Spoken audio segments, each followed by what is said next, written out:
Well now, would you listen to that? That's no kind of noise for any self-respecting computer to be making. Certainly not a video network attached storage computer.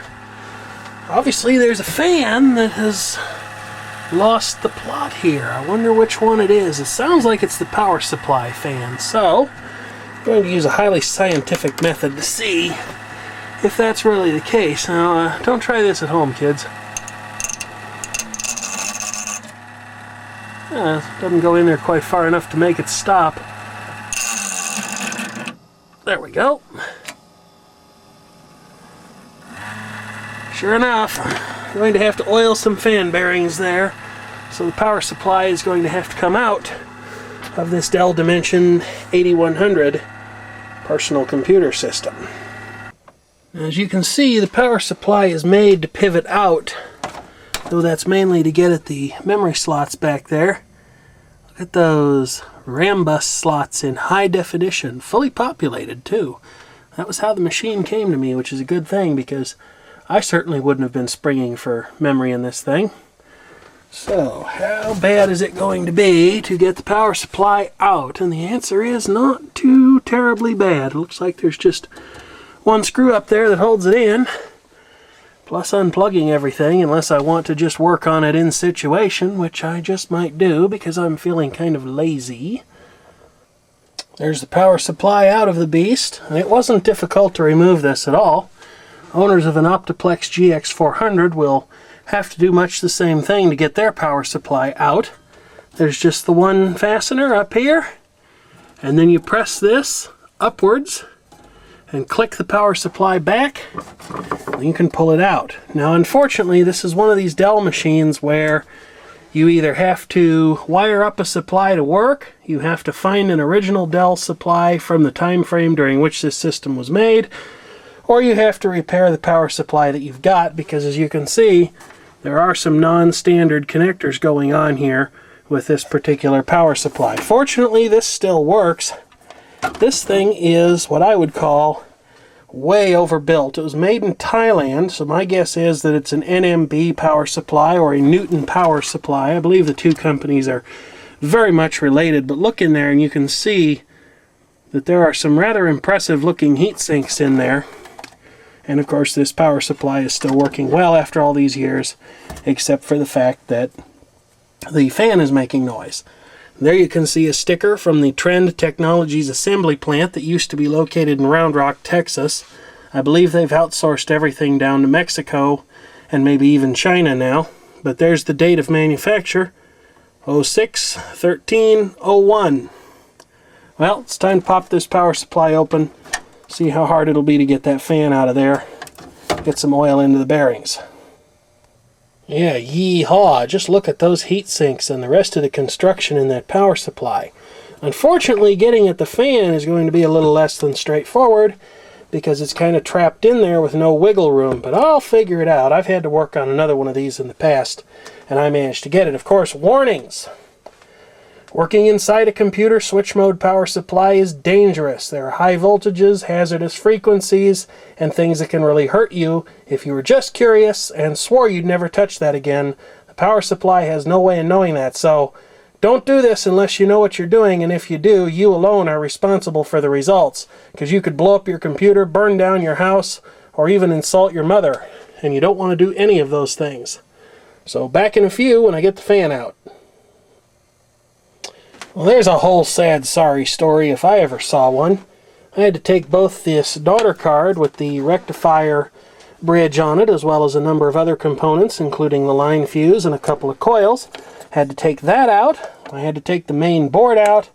And then finally, I can get at the fan, which thankfully has a rubber plug on it that will allow access to the bearing for easy oiling. Well, maybe not easy oiling, but oiling at least.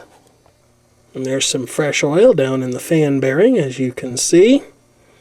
Hopefully it won't be making noise again for a good long time, because I don't want to have to take anything this far apart for a good long while to come.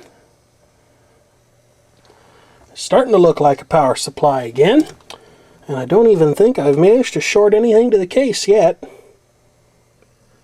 Now, a truly smart man would test his newly repaired power supply into a dummy load, whereas a wise guy who thinks that his luck just can't possibly fail will go ahead and plug things in and hope that firing it up does not become a literal experience. So let's go ahead and see what happens here, everybody. Powered right up.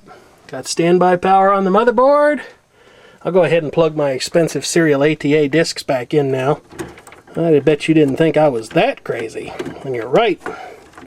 I'm not. Of course, I never can get these on the first try anyway, so... that one's kind of loose. I'll have to look into why that is. You know, somebody asked me why I bother with these so-called roadkill OEM computers, and I'll tell you why. They're cheap, they're cheerful, and more often than not, they're reliable enough for the kind of work that I want to do. And it's darn hard to argue with the price. Somebody gave me this computer, as with so many of the other ones just like it. So if something goes wrong and it blows up, hey, it's no great loss. Plus, I've got another one, and for what I'm looking to do, it'll do just fine. Well, it would do just fine. I'll go ahead and talk about that a little bit, because I haven't actually talked about what I've been doing with this computer and what has transpired since the last time you saw it in a video. I could not for the life of me get this thing to run a software RAID, array, and FreeNAS reliably.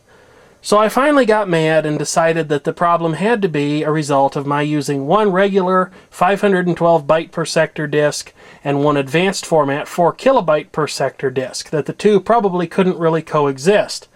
Well, that was before I learned that the VT6420 6241 or 6421 or whatever the heck it is, the VIA serial ATA chip cannot, as per VIA technical support, accommodate advanced format serial ATA hard drives. So I was pulling my hair out for nothing. What did I do? I had one conventional format drive, so I went and I got another conventional 512 byte per sector formatted drive, and I was still having problems with the drives dropping out of the array for no apparent reason. And a Silicon Image serial ATA controller card did little to fix this. So what I finally did, out of sheer desperation to get this thing going before I gave up on it and either used USB hard drives or simply came to my senses and built a system from parts to do the job that I wanted to do instead of trying to force and swear at this one until it did what I wanted it to do, I got a hold of the promised Fast Track TX4 PCI serial ATA card, and lo, did it make a difference. Suddenly the operation of these drives are reliable. Now, I'm not yet ready to trust this thing with my priceless videos just yet. I want to beat on the drives some more, but as things are going right now, it's looking very positive. So let's go ahead and make sure I turn my monitor on, see if this thing will actually power up. I've been keeping all my videos on an external USB hard drive for the moment, instead of on this thing. Oh, primary hard disk drive 0 not found. Well, that's my CF card, so I think I know why that is. I think it's just, yeah, it's just loose. That's all that is. Yep, right in there. I'm booting that thing off of a compact flash card and an adapter. Luckily, the Intel i850 chipset has no problems with that idea. So, let's try that again.